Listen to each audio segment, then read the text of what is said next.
3 here in Hong Kong. And today, nandito kami sa Diamond Hill. And mag-11 na. Mainit yung weather ngayon. Ito, Diamond Hill Garden ata. And we'll see kung ano meron doon. Actually, hindi ko pa nakakita kung anong itsura nung dito. Pero ang init na panahon ngayon, pero let's embrace this scenario. That's part of the trip, di ba? So mag-enjoy tayo today. And later, may mga ganap ba tayo na pupuntahan. And baka pumunta kami din sa may Monster ba yun?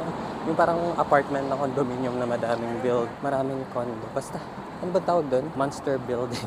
Hindi ko sure. Correct me if I'm wrong. Pero ayun, day 3. And mag-11:30 na. And actually, nawala na yung energy ko. Nakakapagod din. Ayan, ito yung nilalakaran natin. Medyo mainit talaga ngayon.